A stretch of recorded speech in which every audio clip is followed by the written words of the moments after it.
What is up, DS3 TV? We are back for another video. This one is were the I don't know how to say it, Pterosaurs OP. So yeah, I know you guys do like the dinosaur tier list, and yeah, we're gonna watch another dinosaur tier list. Also, subscribe to the channel. Want to get 1,000 subscribers by Valentine's Day, and yeah, talk to you guys. Let's get into the video right now. And yeah, let's watch the tier zoo. Play.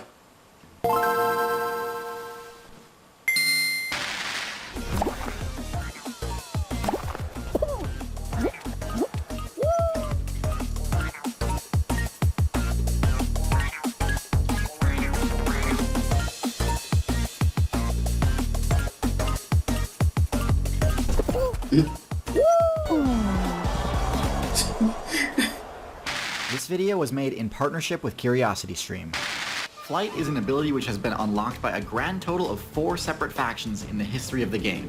However, only one of these factions is no longer playable in today's version of Outside. Yeah. I'm of course talking about Pterosaurs. Pterosaurs still hold the record for the largest, most powerful flying builds in the history of the game. So why is it that the Pterosaur build is absent from the current meta? Did they simply fall out of favor with the player base as players gravitated toward the newly added bird builds? Or were they outright banned by the devs? Well, first, let's discuss the Pterosaur build's introduction to the game. So, directly following the biggest mass ban of all time, the update that came at the end of the Permian expansion, the Archosaur faction gained access to 2 new classes. The one that garnered most of the attention was the Dinosaur class, and for good reason. Dinosaurs ended up becoming one of the most over-centralizing, meta-defining builds of all time. However, the other new class was the Pterosaur, which, despite having a less dominant role in the Mesozoic meta, was honestly an even more shocking addition to the game. Prior to the Pterosaur's debut, flight was an ability restricted exclusively to the insect faction. No vertebrate had been able to make a flying build work yet, and because of that, insects had gotten away with some questionable strategies, and hadn't changed much about their flagship builds in a long time. Pterosaurs were in the perfect position to punish the insect player base for their complacency, and on top of having a great matchup against insects, being able to fly gave them a reliable escape option during a meta where being able to escape meant the difference between reaching the endgame or getting one hit by extremely overpowered jaws. Now, while it is true that eventually Pterosaurs started investing a lot into the power stat too, when they were first added to the game, they were all far from gigantic. Initially, their base stats looked something like this. Nowhere near the power and size of their later builds, instead keeping the vast majority of their base stats allocated to mobility. Despite having an HP stat about as high as a piece of paper, this strategy worked great. There were no serious aerial threats they needed to avoid, as the Griffinflies had been banned a few updates prior, and the birds of prey wouldn't come out for a long time. This meant Pterosaurs were in the perfect position to diversify and test out all kinds of wacky strategies. In addition to chasing down flying insect players, Pterosaur mains also found that this small, agile playstyle also functioned great in the role of support class, cleansing the giant dinosaur players of parasites. Players looking for better XP rates could also opt for a fish-eating build, although with higher reward, of course, comes higher risk. To mitigate this risk, Pterosaur mains eventually started to actually put some of their points into HP and power. Normally this is a bit of a gamble since larger size tends to reduce mobility, and while it did increase the startup lag for their takeoff move, they more than made up for this by gaining access to the Soar ability, allowing them to fly for extremely long distances without using all that much stamina. Upon gaining this ability, some Pterosaur players realized that a new playstyle had become available to them, the Scavenger. See, when the cost of traveling long distances becomes lower, it actually becomes a viable strategy to search for rare but extremely high value loot drops. Like, for example, the remains of a defeated sauropod player. It might seem risky to bank on being able to find that level of loot consistently, but it's a lot less risky than the alternatives, and when you can patrol an entire server, even the rarest loot isn't that hard to find. Yeah. Plus, them spending most of their time flying minimize the time spent close to danger. It's a good thing Pterosaurs were able to spec into Gigantism, because things were about to get a bit tougher for the smaller Pterosaur mains. Their command over the skies was being challenged, as some of the dinosaurs had unlocked flight.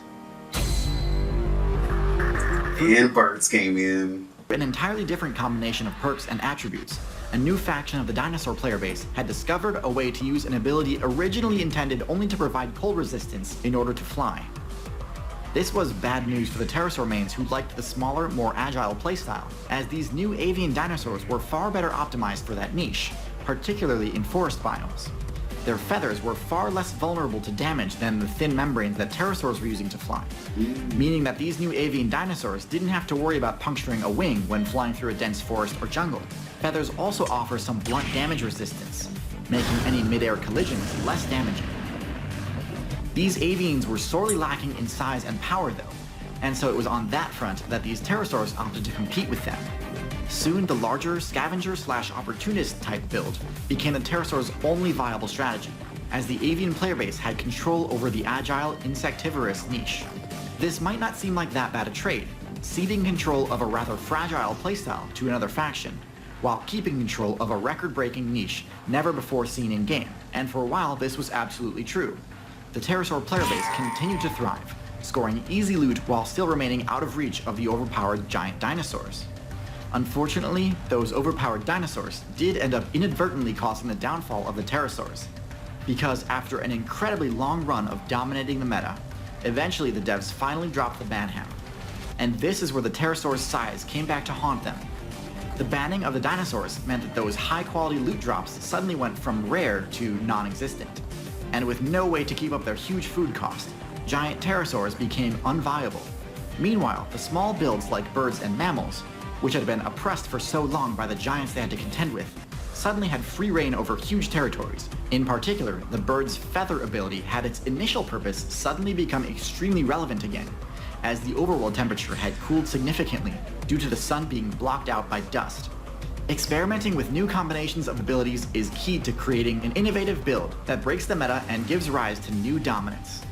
And while the pterosaurs initially made some incredible strides in revamping the reptile class to exploit an open niche, in the end it was the birds whose adaptations won out, usurping an already established competitor and gaining air superiority that is yet to be challenged even in the current meta. Experimentation is also important to another build, the YouTube creator. The YouTube meta isn't always conducive to established creators breaking away from their niche. If you publish something that your audience isn't interested in, you can kneecap the momentum your channel had built from the success of previous videos. This is where the creator-owned platform Nebula comes in. Well, that was a good video. Yeah, that was pretty crazy. Yeah, I didn't really know that.